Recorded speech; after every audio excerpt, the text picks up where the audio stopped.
Welcome to Launchpad, the unique radio show and podcast that celebrates new book releases and the authors that created them. Now, let's take off with your host, Grace Sammon. And good evening. This is episode 9 of Launchpad. On behalf of the Bookish Road Trip Facebook page, the author marketing coach, Mary Helen Sheriff, and myself, your host, Grace Sammon, I'm so excited to welcome to the Launchpad Beverly Armento, Amy Q. Barker, Gloria Coppola, and Michael Ross. If you are watching us live tonight, because we are indeed filmed in front of a live audience, please feel free to leave comments in the chat, ask questions, let us know how you're doing tonight, and be engaged with these amazing authors. I'd like to first just welcome Beverly Armento and her book, Seeing Eye Girl, A Memoir of Madness, Amy Q. Barker, Lap Baby, Gloria Coppola, Too Many Goodbyes, and last but not least, Michael Ross with his Across the Great Divide series, and most lastly is The Founding, which is the last book in that series. So I'm very excited to be with these authors because harrowing tales, life crises, coming of age, and a quest for freedom fill tonight's episode. These stories are told through the genres of memoir, women's fiction, saga, and historical fiction. So tonight, sit back, enjoy these authors, and fall in love with your next book. I'm so excited that we have viewers with us tonight, so welcome each and every one of you. Beverly, let's start with you. Tell us about your book, Seeing Eye Girl, A Memoir of Madness. Well, I'll show you the cover first because I didn't do that when I was prompted to. This is the story of growing up in an abusive, dysfunctional home and suffering really chronic trauma, physically and emotionally abused for a number of years, and coming through it semi-whole, mainly because of strong teachers who empowered me throughout my life, who led me to believe that I was a strong Beverly, that I could do anything I wanted to do. And I believed them. So, that mentoring, whether they intended to do it or not, happened and caused me to believe that every child, vulnerable or not, really needs a strong adult to mentor them in their childhood. Fabulous. And we're going to talk more about that and the role of education, as well as your own role as an educator as we move through this evening. Amy Q. Barker, tell us about Lap Baby. Sure. So Lap Baby is my 5th women's fiction novel. This one is the story of 3 strong, independent women who all suffered the same tragedy 20 years ago, which was a plane crash. And all 3 of these women are sort of at a crossroads in their life right now, the 20 years later. All of them have kind of dealt with a plane crash in different ways. The main character, Paige, who is the lap baby in the story, she was just a child when the crash happened. And 20 years later, she's still just trying to figure out how to process that and how to move on with her life and how to fall in love, which she does through the course of the story. And then the 2 other women, one was the flight attendant on the plane crash, Julie, and she's also still sort of dealing with the trauma, remembers everything about the crash, and is sort of trying to forget by using alcohol. So there's a whole story there. And then Marie, she's married, but she has taken, the past 20 years trying to keep her life busy and full to cover the trauma from the crash, trying to keep her kids in activities and run her husband's life and run her life to the ground. So at this juncture in their lives, they're all trying to get over their trauma and their demons in different ways. And you'll see over the course of the trajectory of the story how they actually do that. And they all fall in love in their own ways and learn from each other how to get over that crash from 20 years ago. So already we have lifelong trauma in terms Yes. of just Beverly's book and Amy's book. One of the things I enjoy so much about Launchpad is being able to make connections between authors who don't necessarily know each other and what they write. Gloria Coppola, tell us please about your amazing book, Too Many Goodbyes. Too Many Goodbyes is about a feisty 17-year-old who grew up in New York City in an Italian-American family, loosely based on my own life and my travels. And at some point, we all take a journey to encounter our own worthiness. And so Lexi decides at 17, she wants to go to Italy. She has a calling. She's an empath. And her father says, well, if you want to go, pay for it. And he didn't think she could make the money. Long story short, she makes it. She goes to Italy. She's on a plane. Not a plane. She's on a train ride from Switzerland to Italy, where there is a handsome Italian man about mid-20s who doesn't speak a word of English. But when she gets off in Florence at 3 a.m. in the morning, he is proposing to her, but she doesn't know it until somebody tells her. So she jumps off the train as it's moving out, and the book is based on her wondering, did I make a mistake? And so she has a lot of losses in life, failed relationships, traumas as well. And, she decides in her mid-40s, she needs to go back. She needs to find out if this man even still exists somewhere. So it's not really a love story, but it is in some ways, because she travels around the world as a journalist. She encounters, tragedies in Peru and insights in Egypt, and then romance in Paris, of course. But when she lands back in Italy, she finds herself. She finds her home. She was left a key from a grandmother that would communicate to her from the beyond. And she has to find out what this key opens. So you'll find out when you read it. Thank you so much. And last but not least, let's talk about Across the Great Divide and the final book in the series, The Founding. Michael, tell us. Thanks. Well, Across the Great Divide is intended to examine the society in the latter half of the 19th century. And the main character is a man named William Crump. Now, this is fiction, historical fiction, but William Crump was a real person. And he was someone, I knew his daughter when I was a little kid. And so there's a connection there. And the first book examines how Will and his family got dragged into the Civil War. I won't go through that, but it's a saga. And the second is kind of what he did after the war, how he dealt with PTSD and all of that. And then at the beginning of the founding, he gets a letter from his father, discovers that his mother has died, and his father is now in a gold rush town asking him to come. But when he arrives, his father has lost everything, is a drunk, and basically is useless and tells him to go away. So the first part of the book is about Will sort of rescuing his father. And by chance, and this really happened, he bumps into the famous Charlie Goodnight, who was Texas Ranger, is the main character in Lonesome Dove, if you've heard of that.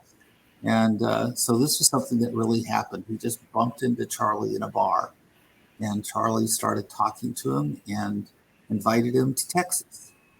And that's why Will ends up in Texas. He goes there, he finds the love of his life, and they have ups and downs and bumps, including his wife being kidnapped by Indians and so forth. But again, Charlie invites him to a location in Texas, Paladuro Canyon, and Will goes there and joins with some other men and founds Lubbock, Texas. A parallel story in the book that's an extension from the first book is about Luther. Luther was a slave on the clay plantation in Kentucky, where Will is from, and escaped on the Underground Railroad and was then kicked out of Indiana by the Black Codes and started his odyssey on where to go and was invited to join a group that was trying to found an all-Black town called Nicodemus. And again, this is a real place, and it really did happen. So lots of connections. Isn't Amy? Aren't you from Indiana? Yeah, I've never heard of this story. So lots of things to talk about here. And even though Beverly's novel book is a memoir, not a novel, such strong characters in each of these. We do have people watching. Please feel free to make comments. We have the lovely Barbara Conry with us, who thinks this is a fascinating show already. So it's always great. Thank you for being with us, Barbara. And anybody else, please feel free to leave comments and ask questions in the chat. We'd love to hear more from you. So Beverly, let's go back to you. You had started us out on the idea of how important education was to you, and then your own life as an educator. Tell us more. Well, you know, I also want to just remind people that the rest of the subtitle here has to do with resilience and hope. And that's really what I got in school, was a good dose of learning how to be resilient. Some of that was intuitive. I was inventing things that now, as an educator, I see they're part of the literature. Of course, I didn't know the research on drama when I was 10 years old, but I was engaged in quite a bit of creative drama at the household to try to tone down the tone of the really the mental illness that my mother was exhibiting, her delusionary thinking, and her violence toward my sister and me. But school was where I was safe. School was where I was. I had a personality. I could be myself. I could talk freely without worrying that I was going to trigger something harsh from my mother. So school was a place that I found very satisfying, of course, and eventually I decided I wanted to be like those teachers that were so kind and generous to me. You know, back in those days, teachers weren't required to report abuse. You know, it's a little different today, but they probably had some clues about what was happening to me at home, because you can't cover every bruise, even though I tried valiantly to do that. So I did go on to have a wonderful career as an educator, and tried to pass on to my students the lessons that my teachers had taught me. That is, every kid is worthy, every child is important, and every child is a genius. And so, as a Well, teacher, I love that you did that. assume that. I love that you did that, and I'm so struck by, you know, your own personal resilience in that. And then I have to go back to Amy's book, because Amy, how did you pick such a demanding basis for your book, a plane crash, and the impact on that 20 years later? Well, so the inspiration for the story is somewhat based on a real person, which is this woman, Jan Brown. She was a flight attendant on a flight that went down in Iowa many years ago, not more than 20. And I was watching a show on TV like more than 10 years ago. I want to say like 15 years ago. I watched this show. It was called I Survived, and it was like firsthand accounts from people who had survived, you know, a murder attempt, a bank robbery, a plane crash, a train crash, or whatever. And it was her telling her true story of being a flight attendant on a plane that went down, and how she had to tell the parents on that flight who had lap babies sitting on their lap, that they had to put their baby on the floor in front of them, because that is the emergency rules. And all but a handful of those children died because of that. And so it was her relaying her trauma from being the one to give instructions that she'd been trained to give, and then knowing that, the outcome of those instructions was that, ultimately some of those children did not survive the crash. Whereas in my story, what I did was I kind of took that inspiration from Jan Brown and made my Julie Geiger character be somewhat like her. But of course, I never met Jan. I don't know her. I don't even know if she's still alive. Honestly, if anyone on this podcast is listening and knows if she's still alive, I'd love to send her the book, but I've looked and I cannot find her anymore since 2019. But that's an aside. But anyway, she takes the rest of her career, Jan Brown does, plus my Julie Geiger character, and tries to change those lap baby emergency rules on planes to figure out if there's a better way to deal with an emergency situation when you have a child on your lap that's under 2 years old. So you can kind of see how the story was just a little spark of something that I got from that 15-minute segment on that I Survived show. And I thought, well, how can I make this into a book all these years later? And I did. So I took the story of one of the babies that survived. That's the Paige character, Julie, who's the flight attendant. And then Marie, who's the mother in the story, she actually lost a baby on the flight. That's what her character has to deal with. So it's kind of the three of them coming together with that same shared trauma. And is that still the rule today, Amy? Do you know? It is. It is still the rule today. Yeah, so that has that's a huge takeaway. And we have Facebook users who say, all your books sound fascinating. Denise Burt of Wild Sage Book Club, a place to hang out. Says hello to everybody. Tracy Werrick said that she just watched that episode. Wow, that's great. I did post a link to it, within at the end of the book with the acknowledgments, because I really do want people to go see how inspirational Jan Brown, the real Jan Brown, was and is, and what she tried to do. Her moral fight is the thing that really moved me when I watched it in her story, but the strength that she had to try to make something good out of something bad. It was just amazing and inspirational, and it really helped with, obviously, me helping me come up with a story around it too. So yeah, thank you. I'm glad somebody else saw that. Yeah. I want to jump to Michael, because Michael, one of the things that I read about you in preparing for today was you say sometimes we have to understand the present. You have to look back at the past.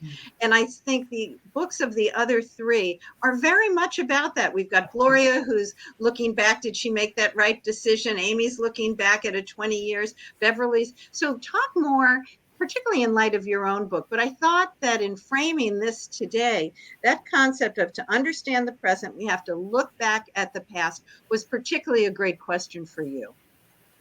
Well, for me, it's one of the whole series is looking at relationships and how you can reach across the Great Divide. The divide isn't a geographical feature. It's a barrier between cultures and people, particularly in terms of racial and ethnic. I grew up in Texas back in the days of segregation, and you still had separate water fountains and restaurants that said you couldn't go in there if you were Black and so forth. So I'm very used to that. And the Civil War, the issues surrounding the Civil War, unfortunately, we still have them. And the country is just as divided today as it was back then. And I think to understand some of the issues that we have now, you have to look back at the roots, particularly in terms of race, in terms of my second book deals a lot with Native Americans, particularly Shoshone, but it's applicable to all Native Americans to a large extent. And I had an advisor that was a chief of the Shoshone for that book. And he said, "Oh, I got all the Shoshone right." So, so I just think that there are racial issues there. They had sanctuary cities. They had tariff issues. They had a lot of sectional issues. The showing that prejudice was in the North as well as in the South, and not just one place. And I think that's true today. I think that we have divisions in different parts of the country, and it's not, all one thing or all the other. And I think that's still true. So Thank you. Thank you for tying that together for us. Gloria, I know that your book certainly speaks to finding yourself, but your own personal work is a lot about life and health coaching. It's about finding your perfect self, if you will. Your soul Talk a little purpose, bit yeah. about that journey of your personal self and how that gets reflected in your book. Because I think we have a lot to Absolutely. learn from that. Absolutely. Because, it's interesting that we're talking about going back and looking at relationships and all. And so the book actually brings up a lot of that, like looking at your purpose in life. And just before I was supposed to publish it, I almost didn't. And I really did have to look back. All right. So similar to Beverly, with being raised with being a perfectionist and not good enough and all types of abuse, even from teachers. I mean, that was always thrown at me. You're not good enough. I can get straight A's and I'm still not good enough. And even at the end, I wasn't good enough for somebody who said, don't publish that book. It's awful. And I cried for 3 days. So what I did is I actually went back to the beginning of the book to listen to Lexi of what she went through with her own father and her teachers. Oh, I'm getting chills. And she actually encouraged me by looking back at all I've done to reach, the levels of not only accomplishments, what I do, but personally finding my soul purpose, living my soul purpose, and teaching others how to do that. I actually do soul purpose consultations. And so Lexi, the main character, really is a woman who finds her purpose eventually. And despite listening to everybody else who said you can't, you won't, she keeps going until she finds what she can within herself. And so, yes, part of my personal journey of helping other people find their worthiness is part of this story. Thank you. I want to go from just pick up on something that Gloria just said, and then I'm going to come back to Gloria in just a second. But I'd like to know in Beverly's case, what your younger self taught you, in Amy's case, what your characters have taught you, and the same question for Michael. Beverly, what did your younger self teach you now? I think I've learned a number of things. Number one is forgiveness. You must forgive the people who may have done bad things to you, and you also need to forgive yourself. And unless you can do that, you really can't move on psychologically. And I think that's a huge theme for me now, is to, it was really important to me at this stage of my life not to write an angry book. It's not a Mama Dearest book. It's not a you should feel sorry for me book. No, I don't feel any of those things. I may have had a lot of anger when I was young, and in the years following my leaving home, but and thank goodness I didn't try to write a book then. But maturity gives you a little perspective, and I think I've come away with the forgiveness theme as being central for me, but also the two themes of childhood trauma and the important role of teachers. I want to leave with my readers too. Thank you, Michael. What has your characters taught you? Well, Luther has certainly taught me a lot about Black culture and the struggles that Black people went through. I read well over 200 slave diaries in researching this, as well as just talking to people and going through Piper Quigley's course on writing Black people, and it gave me pause, because I came into it thinking, well, that's not a problem anymore, is it? Oh yes, it is, and unfortunately that's true. And I think my Will in the second book falls in love with a young Shoshone woman, and I learned a tremendous about Native Americans, what they went through then, what they're going through now. And people say the words Native Americans. Well, one of the things I learned is they actually don't like that. They like to be called Indians. Yes. So, but it's what people are used to. But they didn't get their religion back until the 1970s, for example. They didn't become citizens until the 1920s. Yes. A lot of these things that people don't think about, and just that all the different tribes are different. And Will's sisters, which the one sister, Julia, figures in the founding, because she and the railroad are almost a third, supporting character between Will and Luther. Julia and her husband have been doing steamboats. Well, after the war, steamboats went straight downhill. And so they jumped into railroads, and they had to fight Jay Gould, who was a sort of robber baron swallowing every railroad in existence. And It's one of the it's one of the amazing things I love about historical fiction, and particularly that part of the American history of the railroad and the role that it played for us. Amy, you've written multiple books. So what have your characters in general taught you, and what does these amazing survivors in Lap Baby taught you?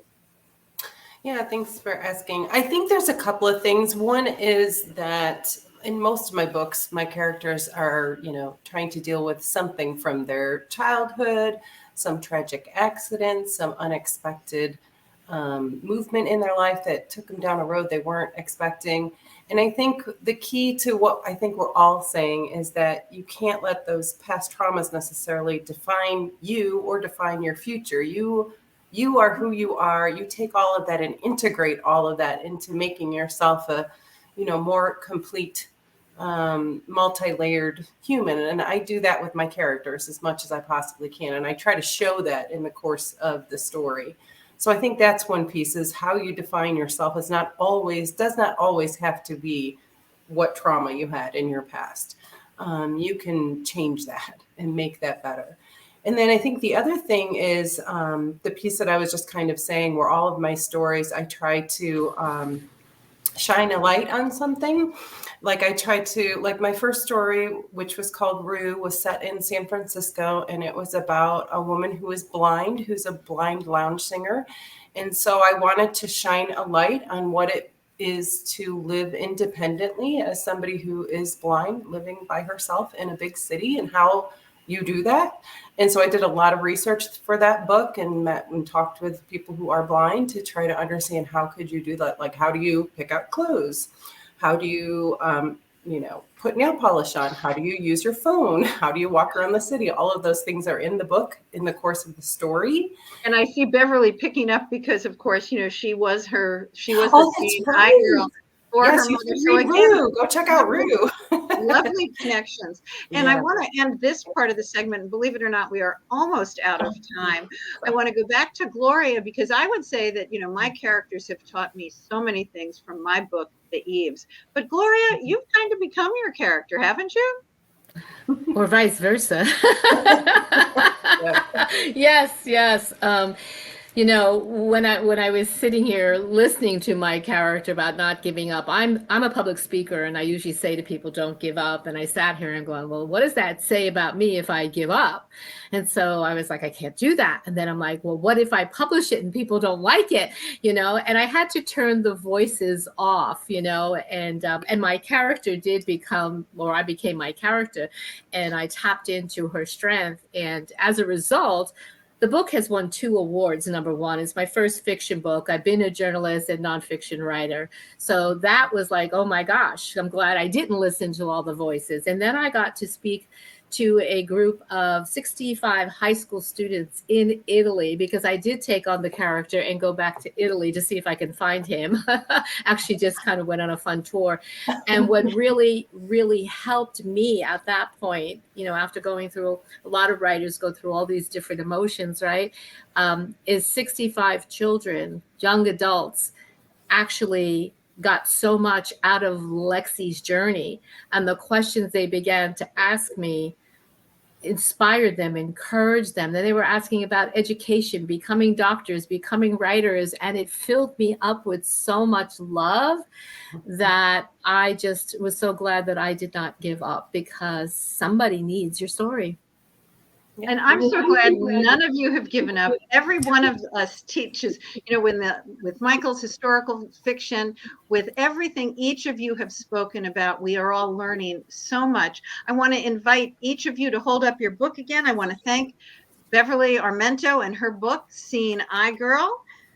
And thanks for all the comments, all those great comments over there. Wonderful. Yes. Thank you, everyone. Amy Q. Barker, Lap Baby, Gloria Coppola, Too Many Goodbyes, and last again and never least, Michael Ross with his Across the Great Divide series, with the last one just out, The Foundings. Thanks each and every one of you who have joined us here on the Launchpad. The time always goes too quickly. We hope you've fallen in love with a new author and found your next great book. Thanks for being with us, Grace. Thank you, guys. Thank you, editors Tracy and Denise and Barbara. This episode is copyrighted by Grace Sammon and Authors on the Air Global Radio Network. Thank you for visiting with us on Launchpad.